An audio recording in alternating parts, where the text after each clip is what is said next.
Good evening, ladies and gentlemen. Welcome to the Telford Wrekin Council Planning Committee. In the light of the recent guidance that your government is asked that where you can to wear a face mask during the meeting, but of course now it's optional. Face mask can be removed whilst you're speaking, but it's optional now at the moment. This evening's meeting is held in public to ensure that all those involved or interested in the planning applications can see and hear how the decisions are made. It's important that the speakers are able to present their information without interruption, and that the council members of the committee are able to hear and consider the material presented. Only those people who have been notified are able to speak. I ask everyone else to remain quiet, not to interrupt the meeting, and to allow the members to make their decisions. I remind everyone that council meetings can be photographed or recorded, and ask all participants to recognise the importance of the planning process, and please everyone silence or turn off their mobile phones.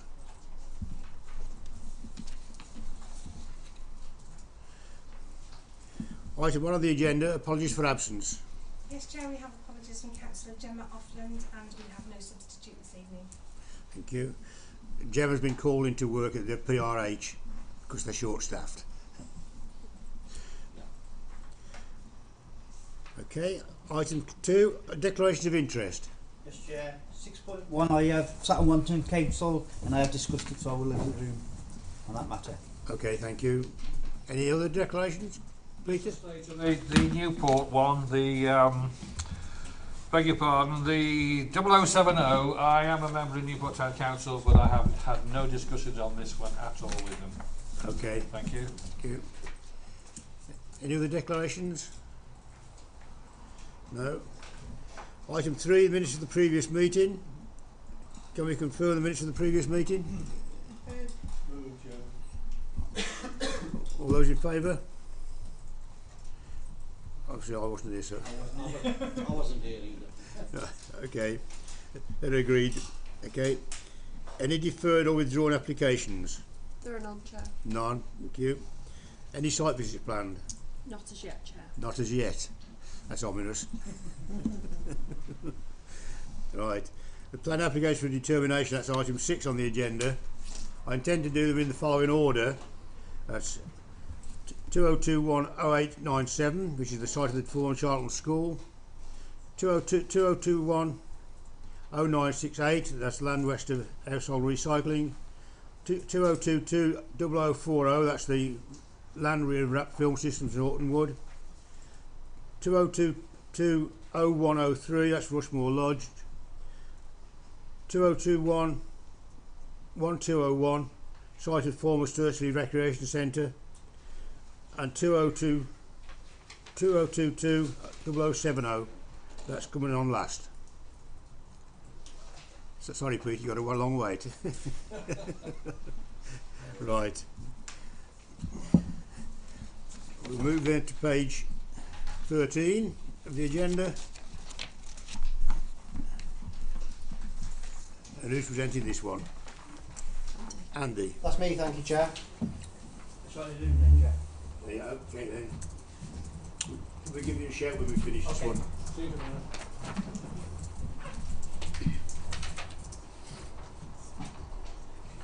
Members, this is a reserved matters application pursuant to an outline granted a committee for the erection of 195 dwellings. The principle of development, together with matters of access and developer contributions, were granted at outline stage and are not open to debate. The application is purely for the appearance, landscaping, layout and scale of the development. This application was heard at the previous planning committee on the 6th of April 2022, whereby it was agreed by members that the application would be deferred to allow officers to liaise with the applicant to secure an improved layout that ensured that each property had a garden size that complied with the council's guidelines. In addition, further information was required regarding the fencing and access to the suds feature. Following this earlier meeting, revised plans have now been submitted demonstrating that each property has adequately sized gardens meeting the minimum standards. This has been achieved by aligning property boundaries or exchanging house types to 2-bedroom properties where the minimum size for a 3-bedroom property could not be achieved. On this basis, there's no requirement for a condition removing permitted development, and officers are able to support on this aspect. Additional information has also been submitted demonstrating a 1.2 metre high post and rail fence to the edges of the SUDS feature. Reference to the unfettered access was in relation to vehicle access for maintenance purposes, and it is not proposed that the general public would have unfettered access to the SUDS feature. As such, officers are satisfied that the concerns of members have been addressed and recommendation is for approval. Thank you, Chair. Thank you, Andy.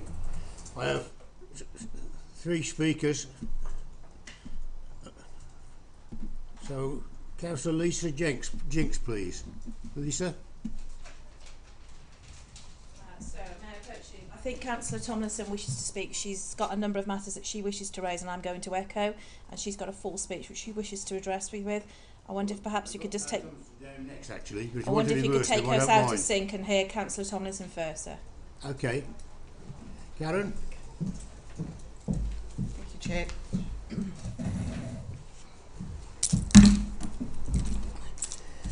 Thank you for allowing me to speak at the Plans Board regarding this planning application. I'm pleased that this application was deferred and that garden space issues has been addressed. However, I'm disappointed that the parking for the gymnasium, as mentioned in my last statement, when outline planning went to the Plans Board prior to the meeting, I was misinformed by an email from an officer who assured me that 100 parking spaces would be allocated. This error by the officer has been acknowledged by the Plans Department. At the planning meeting, the exact number of parking spaces was not discussed. I would have argued vehemently against the 66 spaces, which I don't feel to be sufficient. I receive frequent complaints regarding parking issues along Harley Close. The prestigious gymnasium facilities, which the council had the foresight to keep and has helped train an Olympian, requires car parking spaces due to the numbers attending and at their meets. But the footballers either do not use the temporary parking spaces because they are full or are not aware where they should park. I have spoken to the officer to remind them where they should be parking.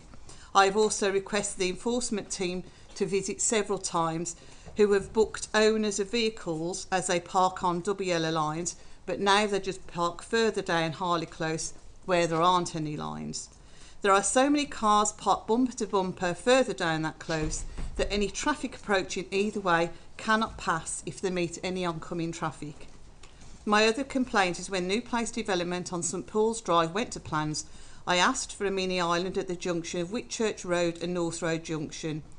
I was informed by officers at the time there was not enough funding in the Section 106 agreement for this to take place, but when a developer was found for the former Charlton School site, the Section 106 monies could be pulled together and there would be enough funding. I cannot see any mention again of this in Henley Highway comments, except to improve the Appley Drive, Whitchurch Road and mini roundabout. There is a bottleneck at this junction, and the parking along Whitchurch Road from parents who take their children to Charlton School does not help the situation. When turning right into Whitchurch Road from the Whitchurch Road / North Road junction, there is a hazardous bend. To conclude, as the committee members will be aware, we only have one chance to get a development right, both for the people who live there and the existing residents. Unless these plans are amended to allow more car parking spaces and to address the serious issues at the junction mentioned previously, we as a council will be creating an unnecessary nuisance / hazard for all residents that live in the vicinity in perpetuity. Given that this land was owned by the council, we have a moral duty to set the best example for development. As it stands, I would ask the committee to reject this application. I would further recommend, before any decision is made, the planning committee make a site visit so they can properly appreciate the issues I have raised. Sorry, thank you. Karen. Lisa, it's your turn now. Thank you. You've got 3 I'm minutes, most grateful. Lisa. Thank you. Good evening, Mr Chair and fellow councillors. Thank you very much for allowing me to speak. I won't waste my time by repeating the comments which I raised previously. They are accurately recorded in your previous minutes, and I'd ask that you refer to those. I echo and repeat the concerns of Councillor Tomlinson. I live in the Dot Hill area, and I know full well the problems that we currently have on the junction of Whitchurch Road and North Road. This development will impact upon that problem substantially, and it needs to be addressed, not overlooked, not ignored, but addressed, and addressed now. You've heard from Councillor Tomlinson that mention was made about the new place development and a mini roundabout being placed on that occasion. That didn't come to fruition. My concern is, if we do not do something about this mini roundabout, again, it will not come to fruition, and that will be a trigger point. The difficulty that we have in that area is that it holds a lot of traffic already. There is a lot of commute traffic in the mornings, and there's a lot of school traffic. That will only be compounded by this additional development and the people that are going to live on that estate. I repeat the concerns that Councillor Tomlinson has regarding the parking on Harley Close. This is a genuine concern by not only the residents there, but also by the councillors. I'd ask that you reject this application because it simply is not fit for purpose and does not address the traffic issue which I have raised and Councillor Tomlinson have raised on numerous occasions. I would ask the board to reject this application on that basis, and again repeat our request that you have a site visit so you can see for yourselves the difficulties we as residents of Dot Hill currently have and what the future problems will be. Thank you very much indeed. Thank you, Lisa.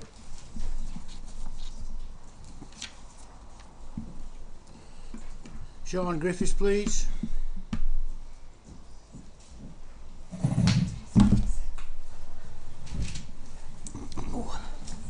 Thank you, Chair. Good evening, members, ladies and gentlemen. I'm acting for Vistry. Clearly, we're aware this is a key site for the council and one that the council quite understandably wants to get right. I do sympathise with the previous speakers, as do Vistry. However, this does have an outline planning permission, and of course, highways impact will have been looked at in significant detail for a development of up to 200 dwellings, and to then retrospectively seek highways improvements and tie Vistry in to delivering those without arguably giving us the evidence that's required for that is going to make life really rather difficult in planning terms. This site's been vacant for a very long time now, for a number of years, and following Charlton School's relocation under the Building Schools for the Future programme, the capital receipt for the site is incredibly important given that the BSF programme was part forward funded by the council and in anticipation of securing receipts from the sale of surplus school sites such as this one. So this site now owes the council money and has done for some time. We are acutely aware of this, and obviously we've been working with TWC's development team closely in order to amend the scheme to address the concerns that were raised when the last proposals were deferred. You know, and as much as we possibly can, we have made those amendments, which include the revised site layout, which now, of course, as your office has pointed out, have compliant garden areas and separation distances between all dwellings, the appropriate buffer areas along the Ecology corridor to the west, the improved parking arrangements, particularly to key plots, including the entrance point to the site, and a greater setback to Harley Close, updated biodiversity improvement measures, landscaping plan and lighting plans, updated drainage plans demonstrating revised fencing and safe and secure access for maintenance only to the SUDS area. In doing this, the scheme's now reduced further by 5 dwellings in order to create a landscape focal point where the new footpath connection meets Harley Close. The scheme will now provide 66 new dedicated parking spaces which will benefit the gymnastics club, and ultimately we've not been asked to provide any further, and it is a matter for the Highways Authority to ask or request further parking spaces. Through the 106 agreement, the scheme's going to deliver the financial contributions towards off-site highway improvements. To a degree, that is then ultimately up to the Highways Authority as to how those monies are spent. And that will then, of course, impact mitigate the impact of the scheme on local traffic. Contributions are also going to be provided toward the long-term management improvement of the Dot Hill Local Nature Reserve, and a new local equipped play area will be delivered on the site by Vistry. I'm not going to go into the great detail about how many units, the tenure splits, the housing mix. You're aware of that. All we say now is we really do commend this scheme to you, and we think it would be a bit of a tragedy if this was further deferred. Thank you very much. Sean. Andy, it's back to you. Yes, thank you, Chair. I can confirm that the outline, which was assessed by both planning officers and the local highway authority did only require, and it actually conditioned the provision of a 66 spaces in the car parks for the football club and for the gymnasium. So that's always been the number that's been in the outline that was agreed by members and that was seen as sufficient to meet the local plan requirement for what is a D2 use in planning terms, which is for the gymnasium and the football club. So there was no objection from highways at that stage, albeit from members at outline. With regard to the financial contributions, as I said in my introduction, that was all agreed at outline, as was the parking provision.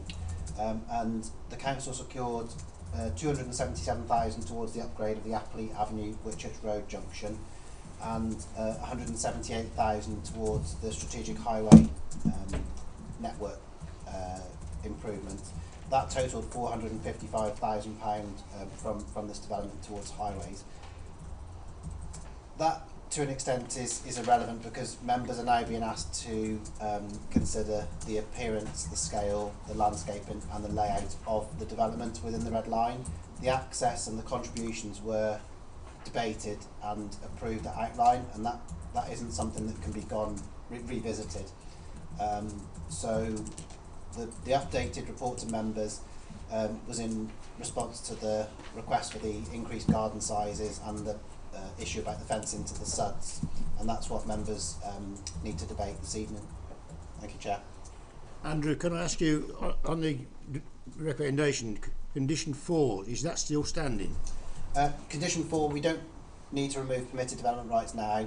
It wouldn't actually meet the tests of planning conditions because the gardens are of a sufficient size, so we are proposing to remove it. So condition 4 is not going to stand then, it's been deleted? Yes, please, yeah. Okay, just as long as we're perfectly clear on that one. Yeah. Okay, over to the committee then. Who wants to go first? Councillor Dugmore. Yeah, thanks, Chair. Yeah, I've just got a few questions on this. I mean, you know, sort of, yes, it's a lot better now that the dwellings actually comply with the council's standards. I mean, my question is why didn't they in the first place? And because we delegate, you know, how many developments are approved under delegated powers that similarly don't meet the council's standards and that we don't know about. I mean, as far as the suds goes, you know, I'm glad that it's going to be fenced off, but we've had similar issues with other developments. So, you know, both of these things should be sorted out before they actually come to committee. I mean, looking at the plan, as far as the car parking for the gym goes, I mean, there is room to get more cars on there, and you know, even if there was a few less trees planted there, I think you could get increased parking provision, and so, you know, yet again, why hasn't that been sorted out? Because you know, it is an issue.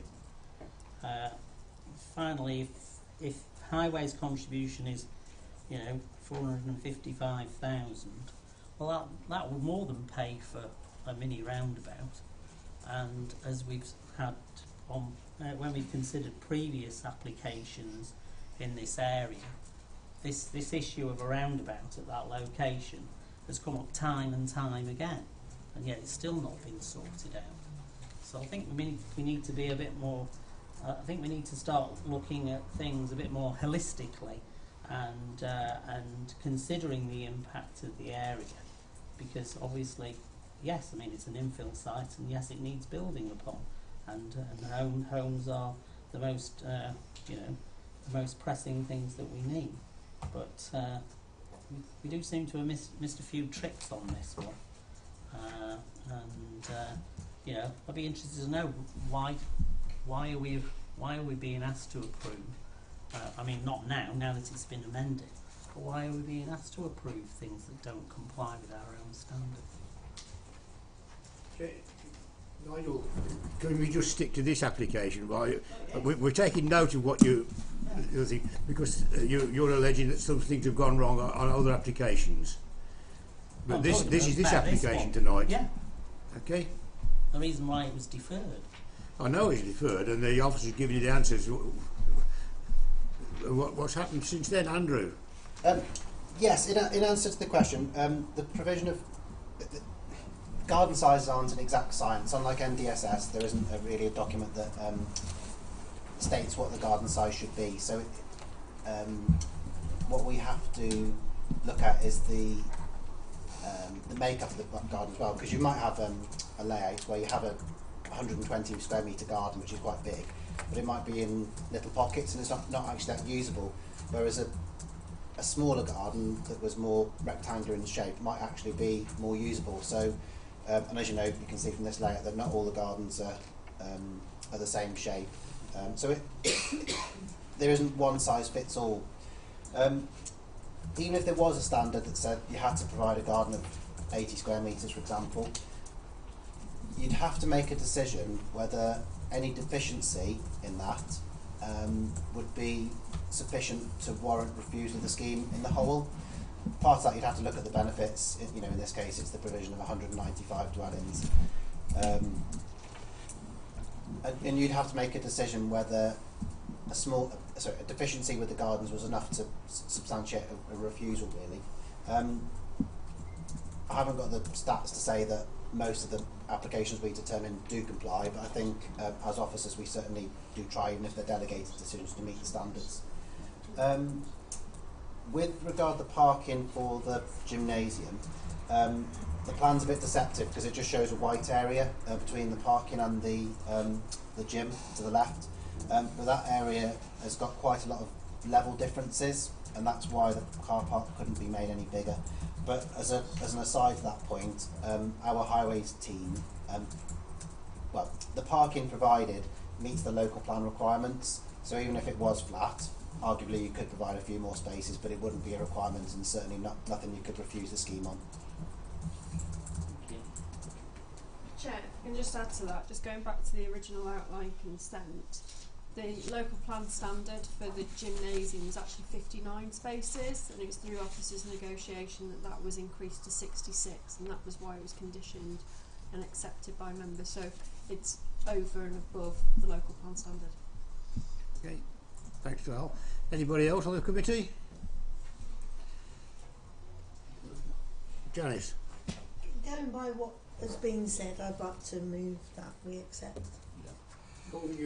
Yeah, just very briefly, Mr. Chairman, I hear what the councillors are saying, you know, the problem with the Whitchurch Road, North Road and Harley Road, but this is something that has been dealt with before, and outline planning permission is already there, and there's no objection from the highway. So on that basis, I like to second that as well. Peter? Yeah, well, to say really, I'm pleased with the alterations to this.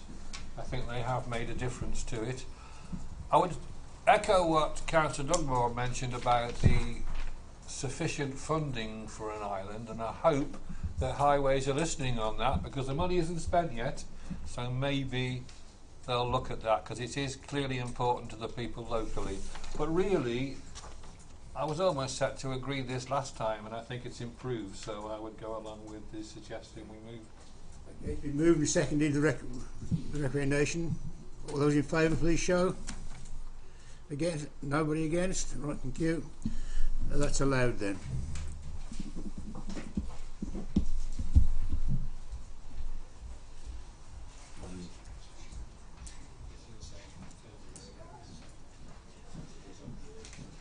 Can't go anywhere else until he comes in.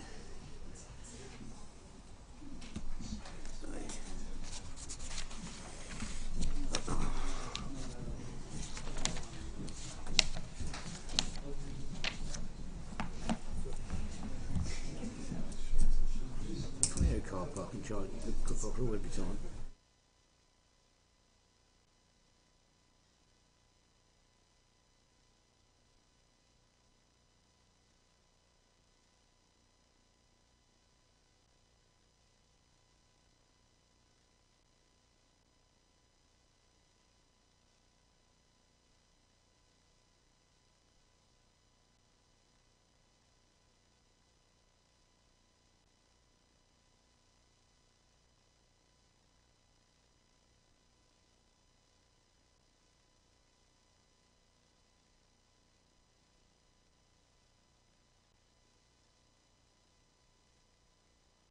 I move to the next item on the agenda, which is TWC 2021-0968 on page 31.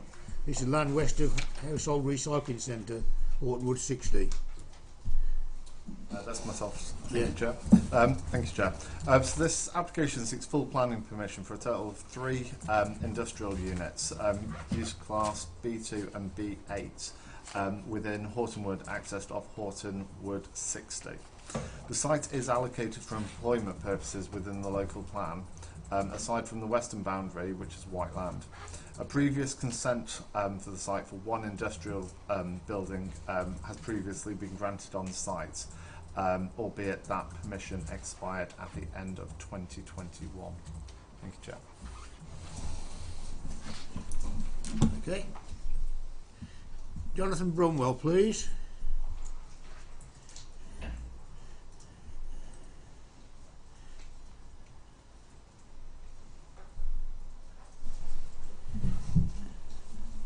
Three minutes, John. Right, so I'll try and keep this quick. The Parish Council had a number of concerns regarding this application. One is the transport and travel plan and the availability and practicality of public transport. The nearest bus stops are actually 2,000 metres away in terms of walking distance, and the bus services themselves, especially after recent changes, are virtually non-existent. So unless people are working a very short shift, which actually starts sometime in the middle of the day and ends at some point in the middle of the day, public transport isn't really going to be an option. That means that policy C1, which is promoting alternatives to the car, is not really going to be satisfied by this application, because anybody who's employed at this site is either going to turn up in a privately owned car or in a taxi, and we have some serious concerns about that. The Parish Council's also got some concerns about the impact of this on the local road network. Horton Lane, which is immediately adjacent to this site, has been closed off because it's subject to an experimental traffic regulation order. And there was previously a large volume of traffic on a daily basis that was actually going down Horton Lane. That has now been displaced and will actually be going onto the 2 main access points, which are Hadley Park roundabout and the Donington roundabout, or the Horton Wood roundabout. So we've got concerns about that, and we think that really there needs to be further work done to assess the impact of that. The Parish Council was asking for the same restriction on the hours of operation that had been imposed previously at this site. That's TWC 2018-0162. Now, the applicant originally was applying to have 7-day working, and we note from the committee report, paragraph 8.5.1, that actually what's now going to be proposed is that there is a condition restricting the working hours from 7 a.m. till 6 p.m. on weekdays, 7 till 1 on Saturdays, and no working on Sundays and public holidays. The Parish Council, that's what the Parish Council has actually requested, so the Parish Council would urge that such a condition would actually be imposed. Finally, previous application for the Household Recycling Centre was subject to a site traffic routing plan for HGVs. Now, this is immediately next door to this development site. We note that Highways have said they don't think that's really possible or it could be enforced. It's not about it being enforced, it's the principle of the thing. It's there to actually to protect the residential amenity. We've already got it on one site which is immediately adjacent. Parish Council thinks it ought to also apply to this site. Thank you. Thank you, Jonathan. Mark, do you want to come back? Thank you, Chair. In terms of the design and appearance of the proposed development, this is fairly typical of the area and includes additional features to promote sustainability, such as solar panels and electric vehicle charging points.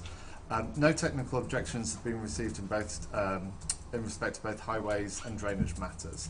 In respect to matters relating to ecology and trees, the development would result in a significant biodiversity net loss on site. However, the applicant has agreed to pay an off-site contribution to the value of £172,000 to mitigate for the biodiversity net loss.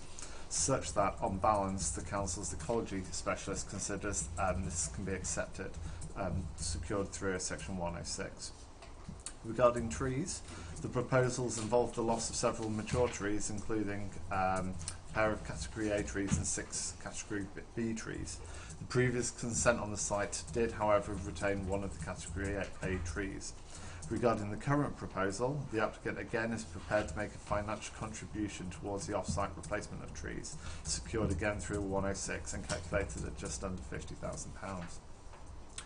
It should be noted that since the preparation of the committee report, the applicant has submitted a revised biodiversity net loss assessment, which marginally improves the biodiversity position on site to take into consideration the latest site layout plan. When on-site habitat losses and landscaping proposals are considered, the result of the development is an 84% biodiversity loss, previously 88%, and an 18% hedgerow loss, previously 19%. So the financial contributions remain as existing and still delivering a biodiversity net gain. A number of residential properties are located along Horton Lane to the northwest of the site. A noise impact assessment has been submitted to accompany the application, which was reviewed by the Council's environmental health specialist. This assessment considered satisfactory, subject to the development satisfactory subject to a number of conditions, including the erection of a 2.5 metre minimum acoustic fence along the service yards serving units 2 and 3. As well as the condition to control construction materials, site management controls and operating hours. The application requires Section 106 contribution towards highways, ecology and trees, as outlined within Section 10 of the committee report.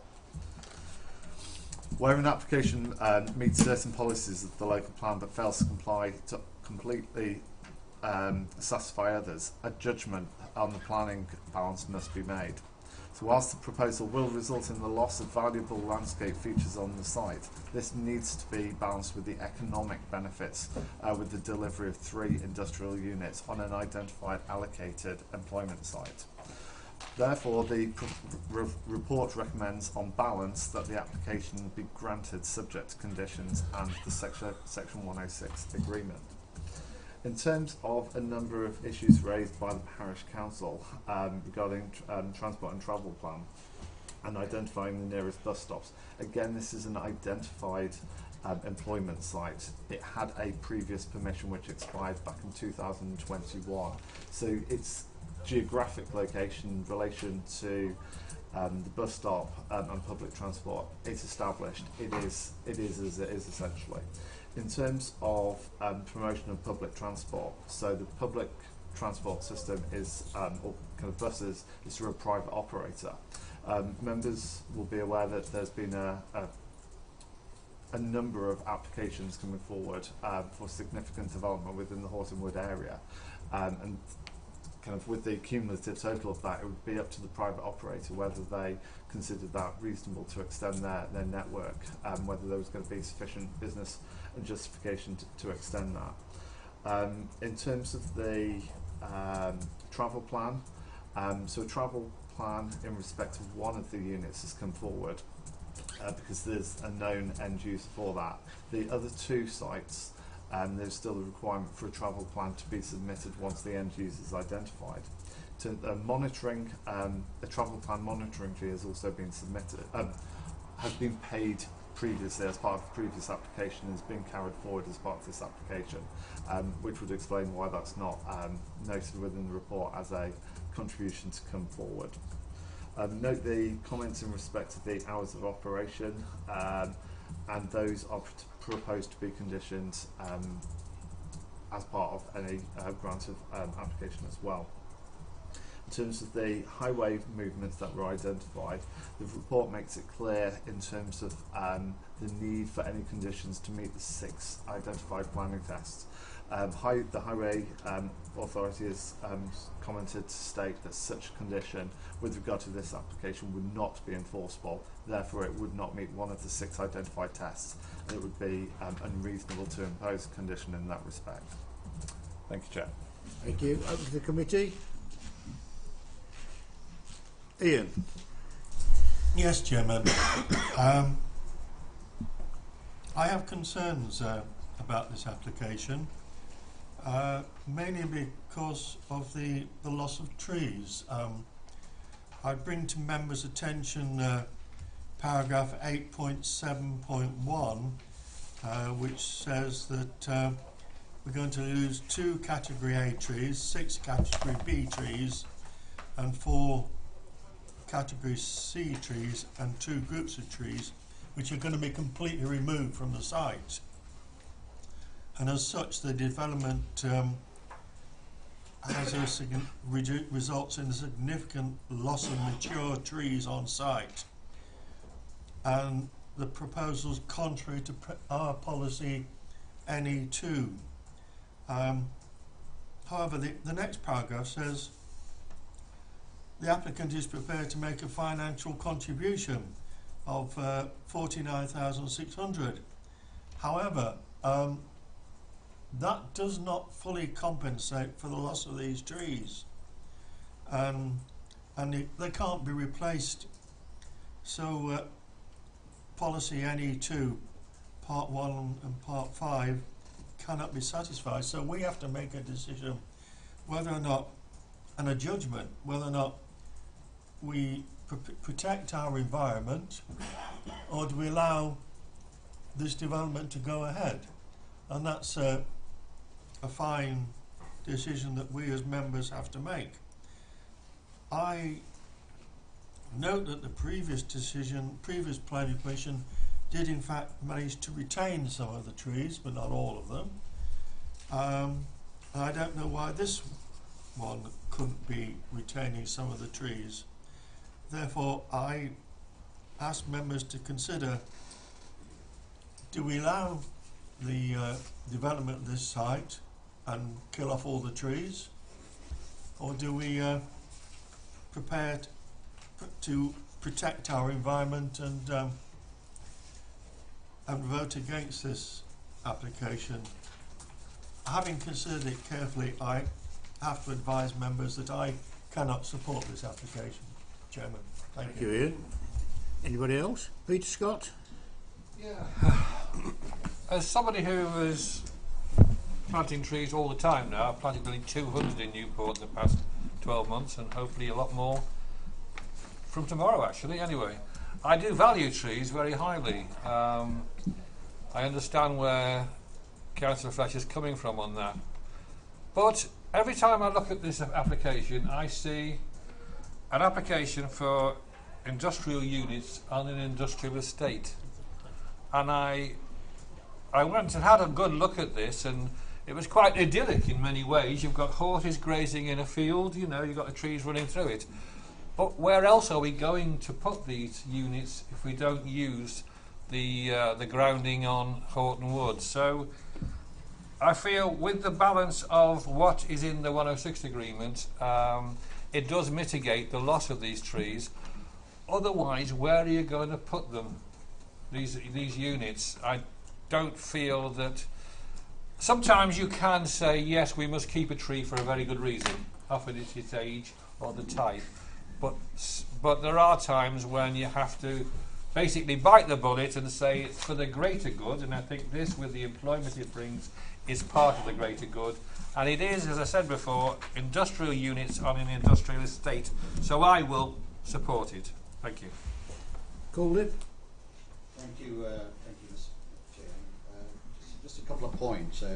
The site is allocated within a local plan of employment, and secondly, it had a consent 21, and it was given, and then sort of moved on.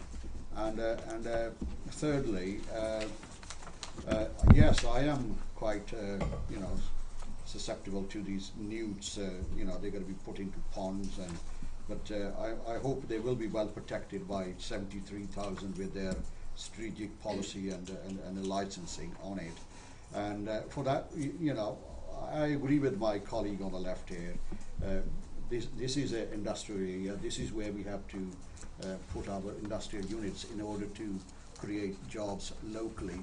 But like I said, I think it was 2 months ago, I still have, I'm going to keep on banging this drum, that lack of local transport for the Horton Wood I think he was we passed another one a couple of months ago, and then I said that, and I like to repeat that. You know, I hope there would be. It's not during the daytime, or this is off peak, it's after 10 or before 6 o'clock. So I got to mention that. But given all these, you know, a couple of my concerns. Other than that, I'll support that application. Councillor Dugmore? Yeah, thank you, Chair. Yeah, well, you know, taking the words out of my mouth there. You know, sort of an industrial unit on an industrial estate, you know. How bizarre. I mean, it's interesting to hear from the parish council about the traffic concerns, because parish council was quite instrumental in getting the closure of Horton Lane, or the trial closure of Horton Lane, and basically that's created a lot of extra traffic, as has been mentioned on the road. So it's interesting that, you know, sort of, you know, one of the reasons for the traffic being so heavy is that decision, and the thing is it's resulted in, you know, lots of queuing traffic, and it doesn't really sit very well with the climate change agenda and trying to mitigate that. It's also causing very, very long detours for people who live in the villages, and obviously emergency vehicles as well have been rerouted. The notice on 8.3.1 that the layout concerns have been addressed as far as it can be for the local residents, but at the end of the day, you know, if you purchase or build a house near to an industrial estate, well, then you're going to have to, you know, you need to take that into account, because most of the houses that are close to here are new build, and have been here for a relatively short length of time. I have relatives who lived on Horton Lane for a long time, and you know, sort of they can't understand why it's closed, because it's quieter now than it was then. On 8.5.1, on these you know, on the operating hours, I mean, the thing is that if we're going to attract business to the area, well then, you know, sort of we need to be careful about what restrictions we put on there. And, you know, the recycling centre operates 7 days a week, and some of the public holidays. So and that's next door. So I don't really understand why there should be hours of operation restrictions, because there are other 24/7 operations going on in Horton Wood, and I think we're shooting ourselves in the foot on that one. At 8.8.1, I would like an explanation as to why Telford Wrekin's drainage maps put the site in a different flood zone to the Environment Agency, because I would have thought you'd all be using the same maps, and which is a bit of a concern, because who's right? So we don't know. Yeah, there's a bit of confusion as to the drainage on the site. Obviously, 8.9.2 welcome the charging points and the solar panels, and the trees. Yeah, you know, sort of. I don't particularly want to lose any trees, but I think we have to make a balance, and there's probably lots of trees been already chopped down in Horton Wood to build the existing units, and it, you know, it's in the local plan. One thing I would query is we've got £20,000 contribution for footpaths and cycleways. Surely, and you know, sort of the site is well away. Most, as has been stated, most people will come to work in either private vehicles or taxis. Surely that contribution will be better as a subsidy for public transport, to actually subsidise a bus route with a Arriva, and that would have a far greater impact on reducing the climate for the climate change, and really, if it was just even for 12 months, and it would see what the demand is, because I'm quite certain that there would be quite a heavy demand for a bus out of Hornwood because of the traffic issues. I mean, certainly if you cycle down there during the week, well, then you take your life in your hands. I tell you, I've done it. Thank you, Chair. Thank you, Nigel. Mark, do you want to come back on? Yeah, I think there's a couple of points there. Firstly, which was basically the Environment Agency versus the lead local flood authority in terms of the why we've kind of run with the lead local flood authority and the reason for the disparity. I don't know the reason for the disparity in terms of why we've got it's been identified on a different site, but in terms of the lead local flood authority, when they've assessed this application, they've run the modelling based on the site and their understanding and I suppose the local knowledge and local appreciation of that site as well. With the report that's been submitted, they're on balance happy, satisfied with the outcome of that. Seems more important, wasn't it? I suppose we have that local knowledge, so it's that lead local flood authority. We have that more local information that we can come to a more balanced and informed decision. We also have mindful of kind of the surrounding development as well. So there's within kind of Hortonwood 45, 60 kind of those localities. When we've considered those applications, we've been able to come to a more informed view than perhaps the Environment Agency, or just looking at it based on that mapping at that time. So I think it's the local knowledge is why we've been able to come to a more informed view there. In terms of the contribution towards footpath improvements, the figure at just under 20,000 is kind of the proportionate figure to be able to provide that footway link. So there's a number of the developments coming forward, each making a proportioned input to that figure in terms of the delivery of that site. I take on board kind of your comments with regard to kind of bus subsidies. It's just where we've kind of got that existing committed funding as well. This is kind of required to be able to kind of complete that project, and it's come at the request of the highway engineer as well. Okay, thank you, Mark. Anybody else? Janice? As has already been said, it's an industrial unit on an industrial estate. We can't argue with that one. Couple of questions. One is about the diversity, the biodiversity. Where will that money go and what will we gain from that money, really? Hours of operation, I'm quite happy that that's been changed, but I do think we need to look at other units in the area to see if we're all singing off the same hymn sheet. Are we all doing the same thing for all units, or are we just picking out certain areas? Because that's hardly going to be fair that one has restrictions and another doesn't in the same area. Transport, I know a lot of companies now are actually putting on their own transport and they're hiring their own buses or minibuses to get the workers to and from their place of work. So I really don't see that is a major problem. Okay, so a couple of questions. So in terms of the biodiversity, so the amount of money kind of coming or generated, that figure is kind of done on a almost matrix system, so dependent on the sites, the numbers of trees, the age of the trees, which comes up to that calculation, and then there'll kind of be an identified site that money will need to be kind of invested to provide that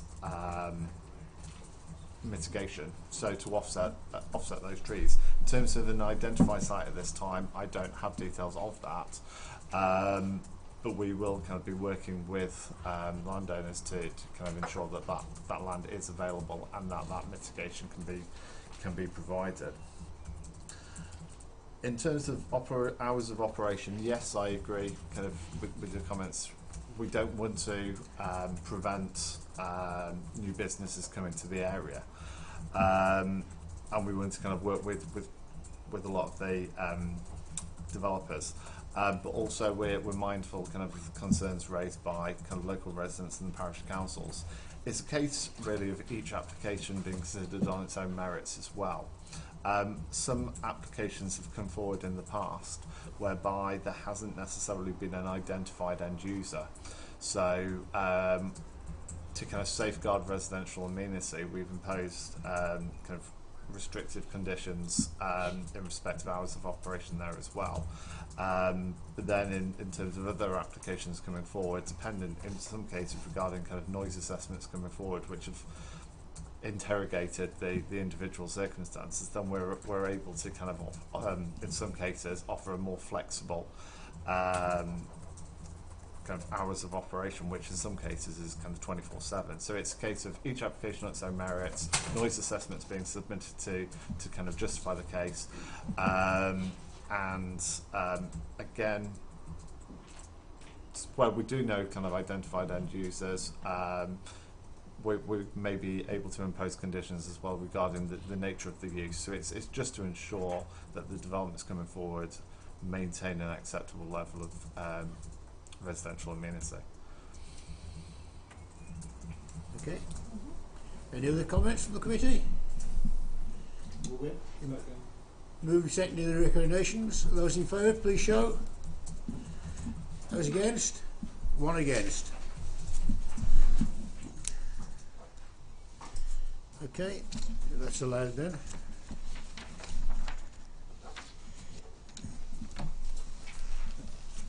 Now move on to 2022 0040 Land Rear of Ratfield Systems Limited, Autumnwood 45.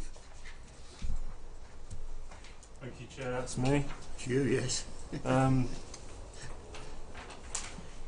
this application seeks full planning consent for the erection of a single storage and distribution unit under the use class B8 with associated access, parking, service yard and landscaping. Proposal is a occupier-led scheme proposing 24-hour use and providing the main warehouse, ancillary offices and free pick-up and delivery fingers. The application is subject to financial contributions towards highways, trees and ecology as detailed in section 10 of the report. There is one small verbal update on this one, Chair. Just at 1.1 of the report, the summary recommendation, it reads partway down that it's subject to an amended planting specification. That was added in error, and I would kindly ask that members refer to the detailed recommendation in section 10, which is that the application be granted subject to conditions and section 106 agreement. Thank you, Chair. Thank you. Councillor John Parkin, please.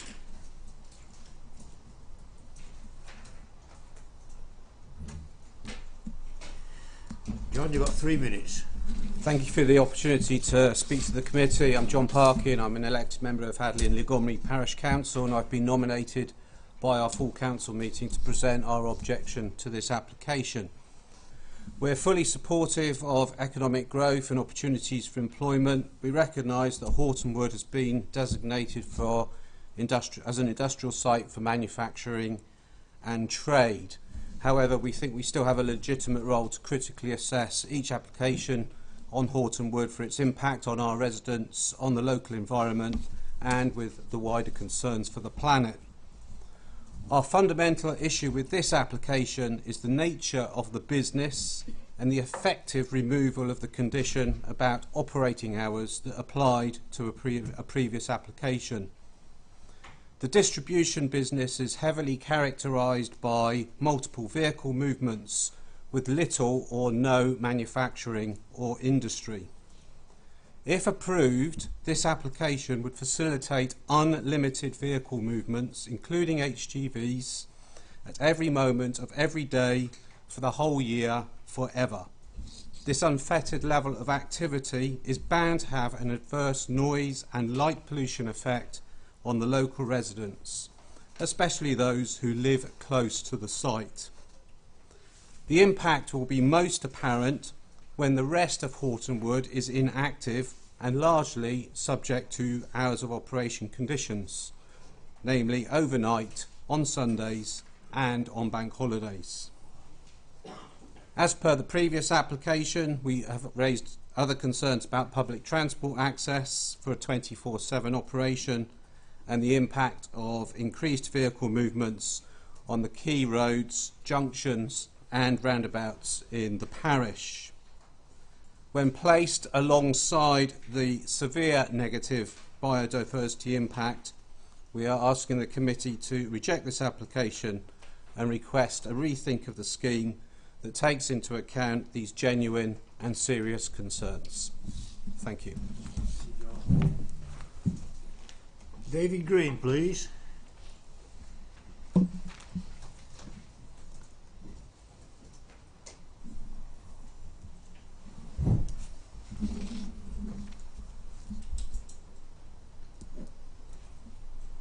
Thank you. It's David Green from Delta Planning. We're the agents for this application.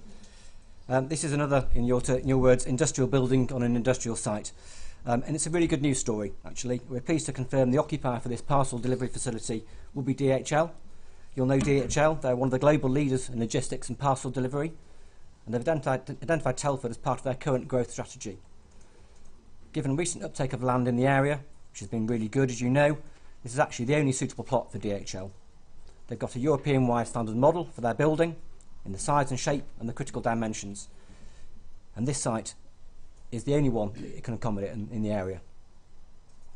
I'm pleased to say the project will reflect significant new investment in Telford, both at construction and operation stage. The immediate capital investment is expected to be £17 million, and the operation will initially accommodate around 90 jobs. Over time, that's expected to increase by a further 50 jobs. So it's a good news story for the jobs and the economy.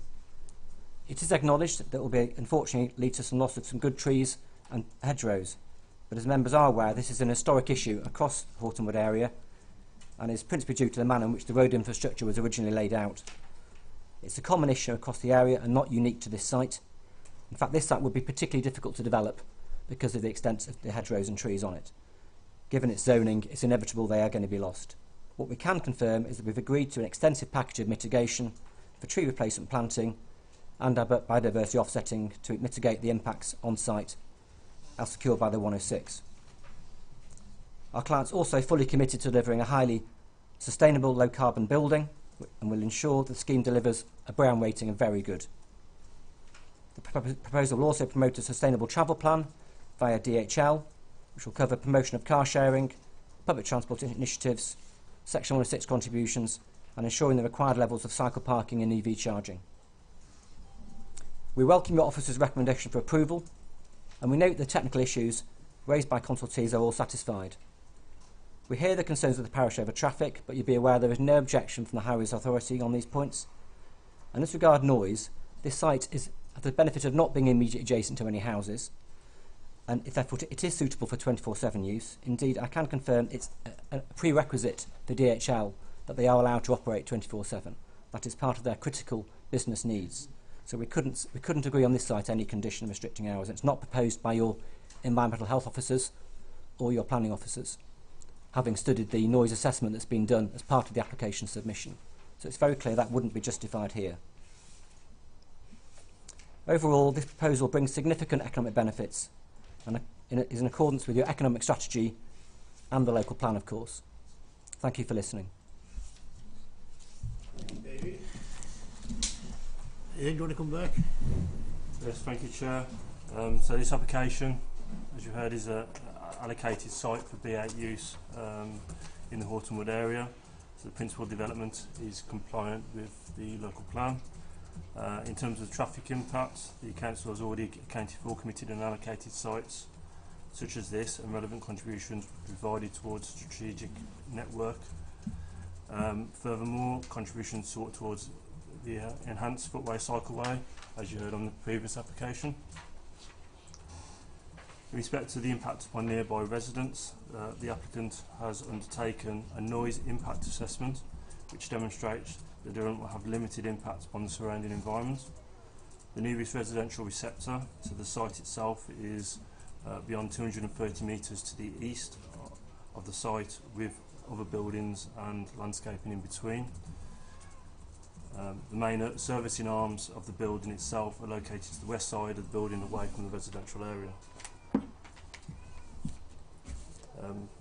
Again, as per the previous application, members heard, primary matter for members is consideration of the impact upon trees and biodiversity.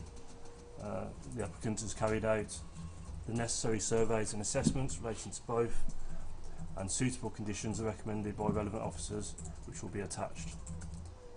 As noted in paragraph 8.7.8 of the office report, the development of this site results in a biodiversity loss of 97%. However, a biodiversity net gain payment of £153,000 was secured via section 106, which would allow significant off-site enhancements, resulting in overall biodiversity gains.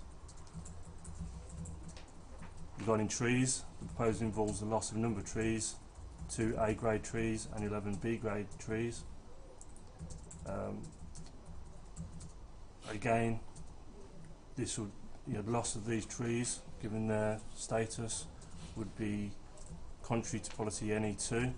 However, the applicant has been is prepared to make a financial contribution of £84,000 to compensate for this loss, taking into account also the number of new trees that we proposed in the landscaping scheme on the site. Members, however, therefore being asked to make that same planning judgment on whether the wider benefits of the scheme outweigh the loss of trees on the site. The application would bring forward an allocated employment site with a guaranteed end user. All technical matters appropriately conditioned and with the referenced financial contributions.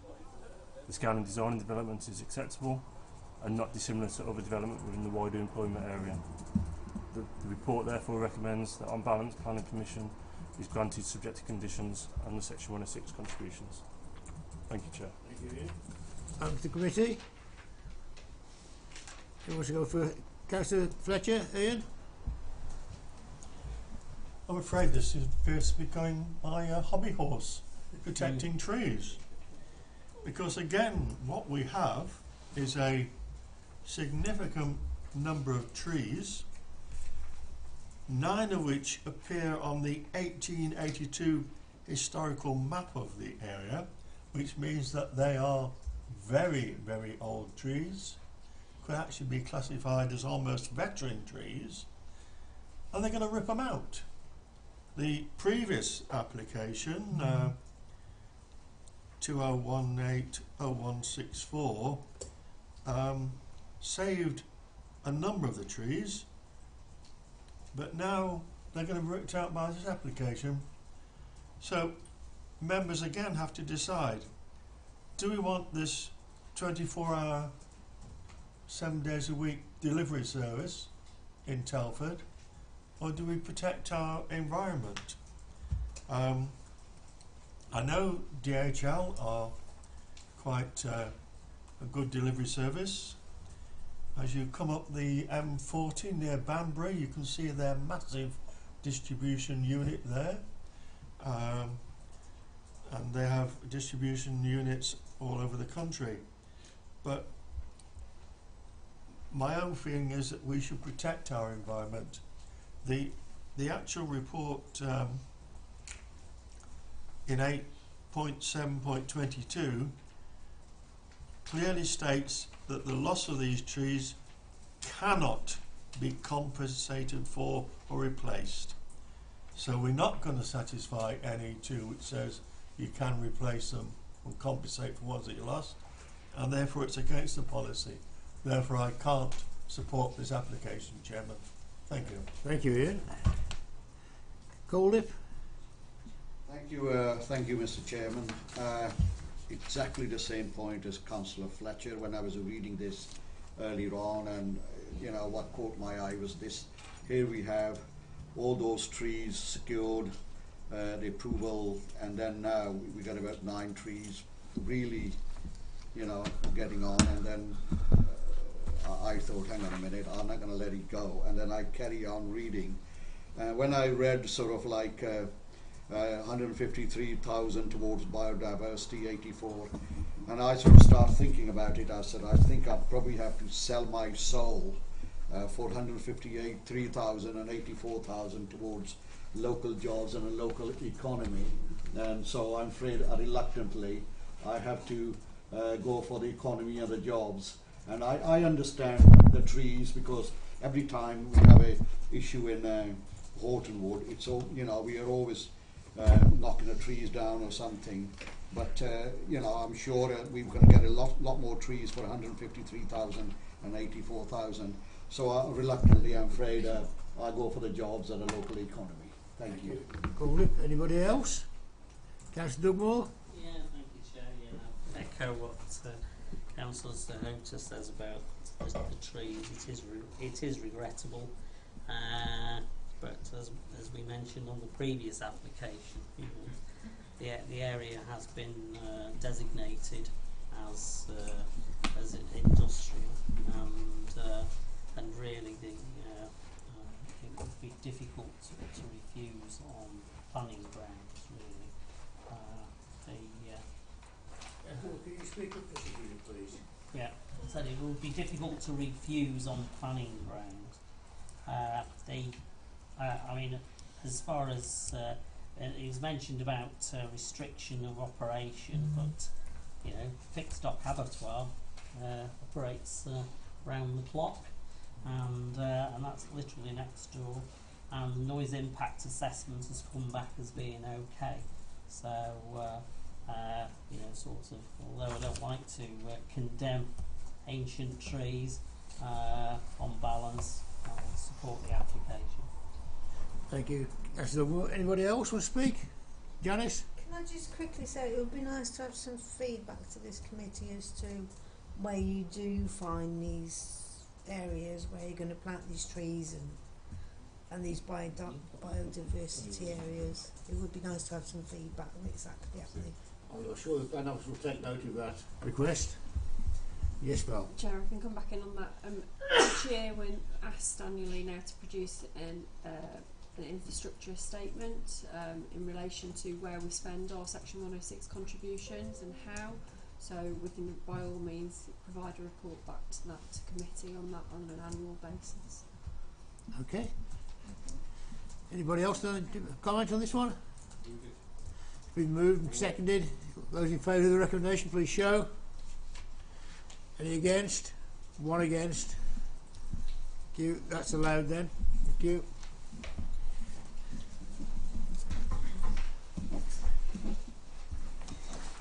We now move on to 2022-0103 Rushmore Lodge, Rushmore Lane, Bratton.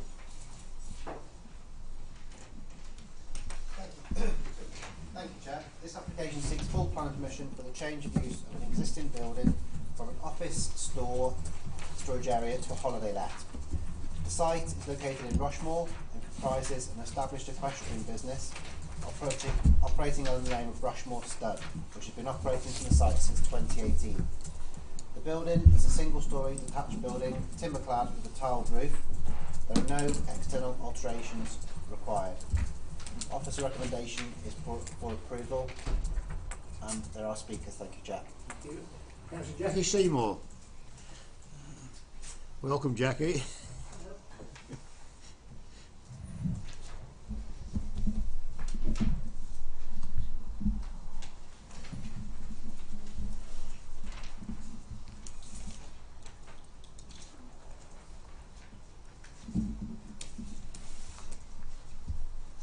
Okay, Jackie, 3 minutes. The history of the applicant with this site is legion. In 2017, the applicant wanted to erect a 5-bedroomed house alongside his proposal for 8 stables. Although that idea was withdrawn due to the local plan not permitting residential building in this part of the borough's rural area, he nevertheless started building before being granted permission for the stables and the office and storage element. However, the office store area had some distinctly domestic features: balcony, patio doors and kitchen. As a result, the application was initially refused as being contrary to policy BE1, and he was served with a stop notice. He erected some temporary modification and removed the offending items from the plans, but I challenged that the subsequent plans board that the permanent removal of the features in situ needed to be followed up. It wasn't. The application was then approved, and this structure, with all the above features, is now the holiday let subject to this application. How is it that something not acceptable in 2017 apparently is in 2022? I am not reassured that, as stated in the report, a residential precedent has not been set. I am wondering, however, if it is significant that a timely visit to the project by both the council leader and the chief executive, despite the many ongoing enforcement issues, may have had something to do with the change of heart. The other important issue is surface water drainage. This was set as a condition on the 2017 application, as flooding needed to be avoided. That is still very pertinent to this application.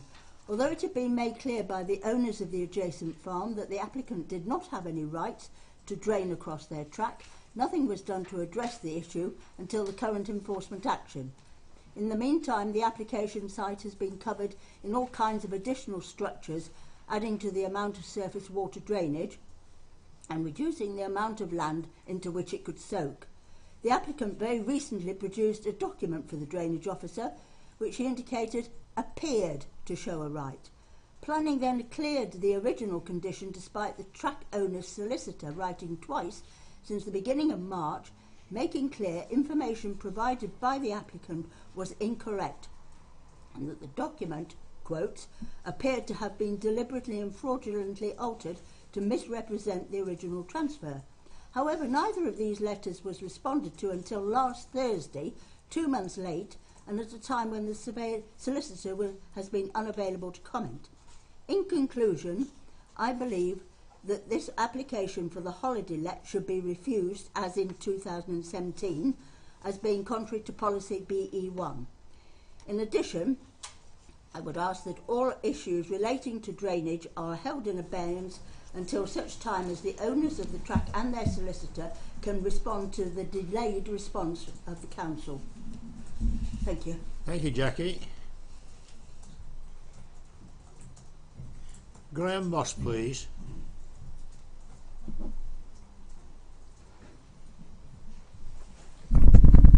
Good evening. I'm the applicant's agent. I understand that this application has been called into a planning committee by Councillor Seymour, so it is my intention to address her personal comments raised in the response on February the 23rd. She states that the original application was given for a rural activity, which is curious as it would be difficult for the business of raising foals to be anything else. However, the further implication is that whatever was granted originally must remain like that forever, with no change to evolve or develop in any way, which is a ridiculous idea, as all successful enterprises are subject to change over time, and Telford Wrekin Council most definitely support this. The application has, I believe, made a satisfactory case to the Planning Authority that providing limited accommodation for the use of the owners of these very expensive horses would seem an extremely and entirely logical step forward, and very much part of the modus operandi of this site. The intention is to provide a facility that works with the business, as it is, rather than any new or separate enterprise on the same site. The application should have made this absolutely clear. As such, this should be viewed as a successful business evolving to meet a demand, rather than an implication of anything else, which of course would be subject to planning approval. The second matter raised, refuting the legality of the drainage, can be dealt with very simply. A right to drain into the ditch was conferred with the original sale, and the land registry plan confirms this. Also, full approval of the drainage works have been granted by Telford and Wrekin Council. Thank you. Want to come back? Yes, thank you, Chair. So as members have heard, the objections have been raised in respect to the principle of the development and the need for the accommodation, the tourist accommodation, and in respect of highways, biodiversity and drainage. In regards to the principle, the proposal in terms of tourist accommodation will broaden the range and quality of accommodation in the borough. That's in line with the requirements of policy EC12 of the local plan. And will, as we've heard, will provide accommodation for the owners of the horses. With regard to concerns, the proposal will set a precedent for future residential accommodation on the site, Officers have attached a condition to say that the accommodation should only be occupied for no more than 4 consecutive weeks in a year. That will ensure that it's not used as a permanent residential property, and enforcement action could be taken against any breach of that condition. To mitigate any concern, hopefully, planning applications don't set a precedent, and any future applications would be judged on their merits and compliance with the local plan, the National Planning Policy Framework. With regard to the highways, drainage and ecology issues, all 3 teams have responded with no comment on the application. Councillor Seymour mentioned about the drainage details. So the applications were granted, well, the application numbers were 2017 and 2018. They were subject to a condition requiring the submission of surface water and foul water drainage details. The details were submitted over a number of years, and then they were finally discharged in February of this year, 2022.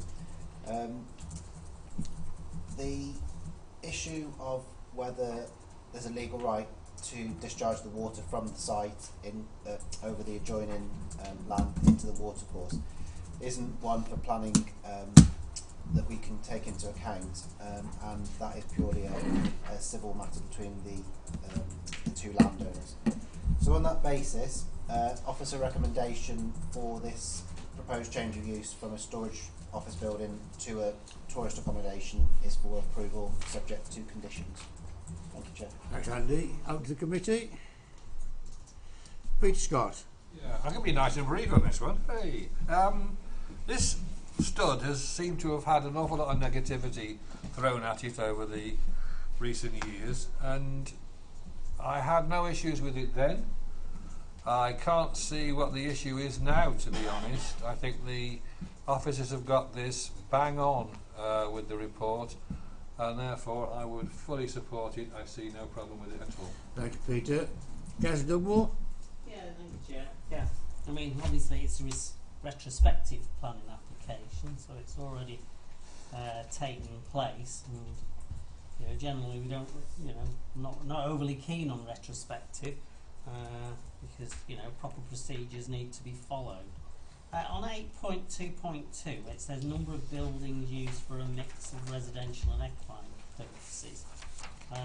So that intimates that there's more residential property, or do we know what the split is of residential?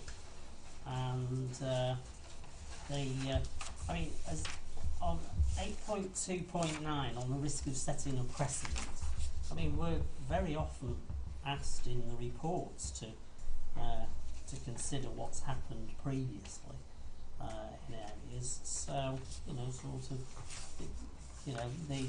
the whole paragraph didn't really sit well with me, I'm afraid. And then on 8.5.1 on the drainage, sort of basically if this property was to if the surface drainage was to go into the septic tank, which was mentioned that it should be in place when the application in 2018 was granted, well then that would negate any problems over drainage and where the water goes. So why isn't it going into a septic tank? Andrew? Yeah, thank you, Chair. In regard to the split of the accommodation, there's an existing static caravan on site which is providing, that was granted on a temporary basis for the applicant. Essentially it's an agri workers or an equestrian workers dwelling. So that's the only residential accommodation. The rest of the buildings and structures are for storage and for stabling purposes.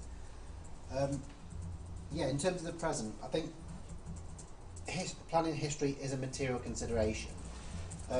Sometimes when we say, I'll use the example of an extension on a house. So if we'd have permitted a 2-story extension that came out 3 metres on a house, and then you had a later proposal for one that came out 4 metres, you would, if the previous consent was still live and still you can still build out. That would be a fallback position, but that's different than a precedent. Sometimes in terms of precedents, I always say that if you have a street of properties, once, no, it's probably not a great example, but yeah, there's no weight that would be given to the fact that there's a holiday let on here that would be taken into account if it were to come in for a conversion to a permanent dwelling. It's a totally different consideration. And then with regard to drainage, I understand that the issue isn't so much the issue is the water entering the watercourse, which is going over the third-party land. So it is being dealt with by the septic tank on site, but then there is an element of surface water discharge that goes to the brook, if that makes sense. So the foul is being dealt with by the septic tank, but it's the surface water that's in dispute going into the watercourse. Okay. Anybody else? Move it. It's been moved. Seconded. The recommendation in front of you. All those in favour, please show. Any against? One against. Any abstentions? One abstention. It's one abstention. Okay. Thank you. We'll now move on to 2021-1201, site of the former Sturtley Recreation Centre, Grange Avenue.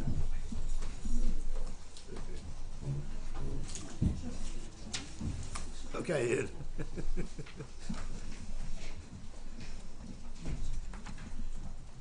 That's on page 69. That's it.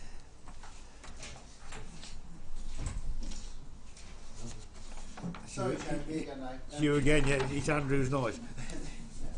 This application is for a 67-bed extra care unit on the site of the former Sturtley Leisure Centre, sitting between the local centre and the new school leisure centre. The application before members as a major application with the council as landowner. There have been no public objections to the application. The concerns of Councillor Sinclair, the Parish Council and the Community Academies Trust have been responded to within the report. All units are NDSS compliant and the site provides a number of sustainable construction techniques with features incorporated such as solar panels on the roof and electric car charging points within the parking area. As such, offers a recommendation is for approval subject to conditions. I have no public speakers, so it's open for the committee. Who wants to open the debate? Councillor Dugmore. Yeah, thank you, Chair. Well, it's quite a big development, this, and looking at the site, seems rather large. On 8.3.8, the windows overlooking the nursery, I assume that they will be conditioned to be opaque or frosted glass, because obviously there's safeguarding issues overlooking the nursery. So that's a definite. 8.3.16, yeah, great. Finally getting there with electric charging points and solar panels. And about 8.5.4 on the parking provision. I mean, it is barely adequate for the size of the development. And the Telford Park School car park I know quite well because I visit there regularly, and my wife used to work at the adjacent primary school, and sort of, I was concerned at first when I saw the traffic survey being done in July when there was nobody in school, but then I was a bit disappointed when saw that the other one was done in July, and basically, well, lots of secondary school children not actually in school in July. Certainly the ones that are having exams have already left, and therefore I don't think that the traffic survey is representative of what the reality is could be. It certainly needs to be done in either early October or November, and I can assure you that there's no spaces on that car park at that time. As far as on 8.5.12, it says that the electric charging points, there's 4, yet in 8.3.16 it says there's 5. So could we just have a bit of clarity on, is there 4 or is there 5? And on 8.7.2, it the report refers to the community infrastructure levy. Well, I didn't think we'd adopted that, so I'm just a bit confused on that. And finally, it's a shame that the applicant isn't here, because we're quite interested to know why is an extra care facility, why have they got 3-bed apartments? Doesn't make sense really, because all the ones I've been involved with, they don't sort of tend to have family apartments. And my final one is, could you indicate on the map as to where the ambulance bay is and emergency vehicles? Because I was, even though I got my magnifying glass out, I couldn't find it. It was a bit small on the map. Yes, thank you, Chair. In respect to the windows overlooking the nursery, they don't serve habitable rooms in the extra care facility, so it's serving stairwells, so there's no chance of the nursery being overlooked by private windows serving private properties. It's just the communal areas for the stairs. The electric car charging points, there's 4 of them, and they are, I appreciate you can't see the plans very well, but they're in front of the communal garden next to the disabled spaces. The disabled spaces just greyed out. There are 4 of them, as opposed to, I think it was 5 you mentioned, wasn't it? Well, part of the report says 4, and the other part says 5. Yeah, so there are 4. Which way around it? And then the reference to the community infrastructure levy, it's a test of developer contributions. The SIL 123 regs or 122 reg, they govern when contributions can be sought. I'm just looking at the reference to the report, and I think that's towards the end, isn't it, Councillor Dugmore? I think. Give me 1 second. Right at the end. It's 8.7. Yeah.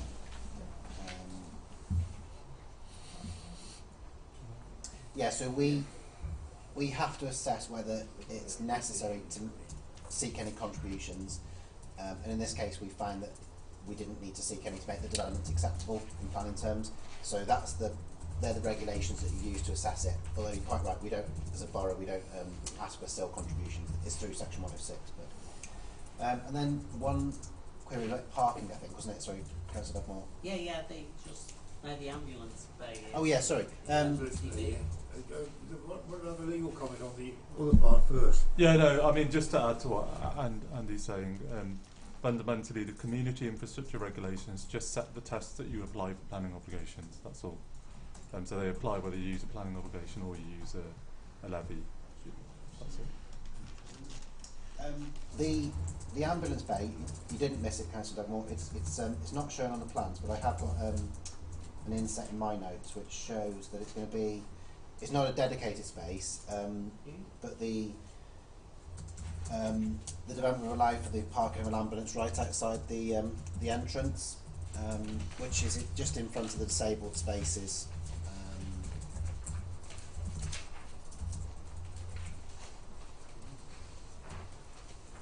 So yeah, there's no dedicated space, but there is space outside the front of the entrance if it were to be required. Sorry, Chair, can I just come back on 8.3.8? Just the windows overlooking the nursery. It does say it on the last line. It says, with these proposed windows only providing daylight to bedrooms or stairwells. So is that not correct? They're not bedroom windows then?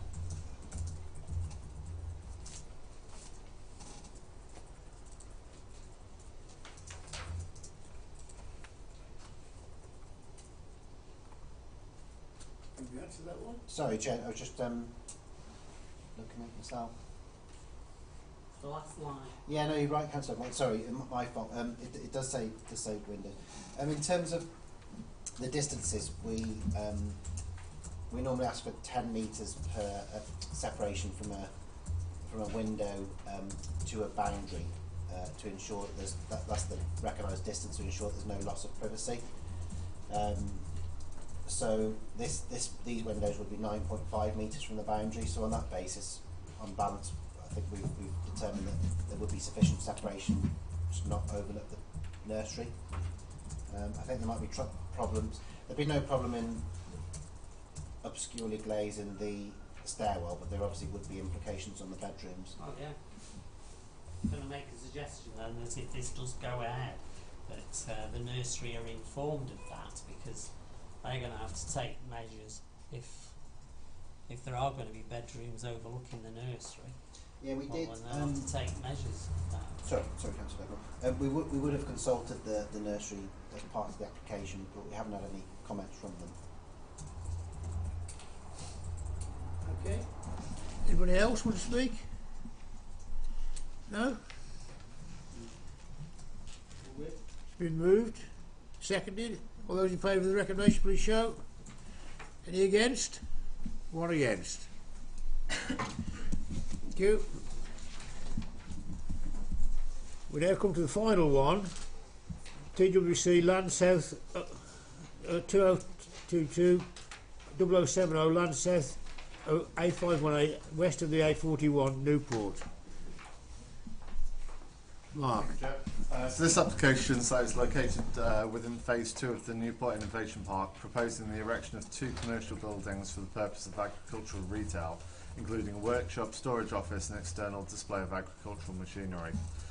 The proposed floor space amounting to 1,500 square metres with provision for 25 parking spaces, 2 accessible parking spaces and 3 electric vehicle charging points. In addition, 3 bundled fuel tanks are proposed. And the application is recommended for approval subject to conditions and financial contributions towards the strategic highway network and travel plan. Members may recall that the Newport Innovation Park received planning permission in 2019 via hybrid planning consent, granting full permission for phase 1 and outline for phases 2 and 3. This is the first plot to come forward within phase 2. However, because the applicant is seeking a use that was not explicitly permitted under the original hybrid, this requires full planning permission rather than a reserved matters consent. So Newport Innovation Park promotes agri-tech industries, and this application seeks permission for a pair of commercial buildings for the purpose of agricultural retail, to include a workshop, storage office and the external display. The visual appearance of the development is typical of industrial development in this area, and the proposed materials reflect closely what has been approved and built out within phase 1. All statutory and technical constitutes support the application subject to the conditions. One matter for members to note, however, concerns highways, in that the proposed development slightly deviates from the original site master plan submitted with the hybrid application in terms of the layouts and in particular the access to this plot, which has been moved marginally further east from the position originally envisaged. The development would trigger contributions to the strategic network of approximately £28,000 and a travel plan monitoring sum of £5,000. And the application is recommended for approval subject to conditions as outlined within the report, alongside further financial contributions by means of a memorandum of understanding and not the section 106 as referenced within the committee report, towards the strategic highway network and travel plan. Thank you, Chair. Thank you, Mark. Again, no public speakers. It's development, an agricultural development in an agricultural area.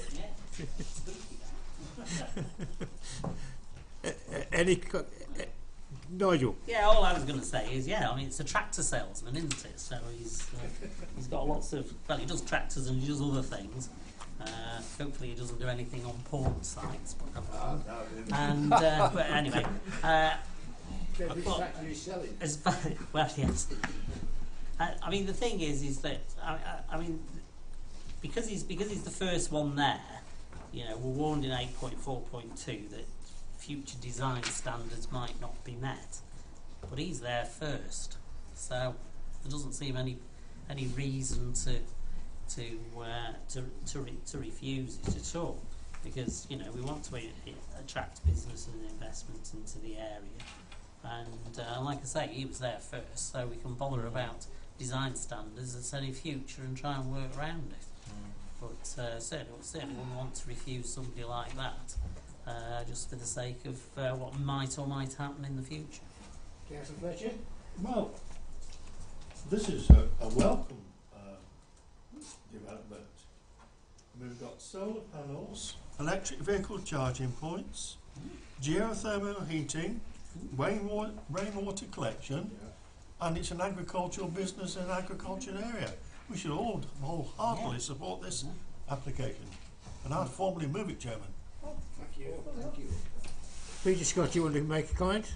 Well, I was going to make a point, but I think Councillor Fletcher's made a point for me, really. We are talking about an innovation park which is meant to be there for agri-tech. We've had trouble with travellers breaking into there and spreading their caravans around the place and had to evict them twice. So it's about time that we had the businesses on the site that it was intended for, and it will be a bit more towards putting Newport on the map. What could you object to? Absolutely great, and if it's been moved, I would second it. Before we do that, anybody want to speak against it? No? Although it's been moved and seconded then. Those in favour, please show. That's unanimous. It's allowed. Thank you for bringing us to the end of the meeting.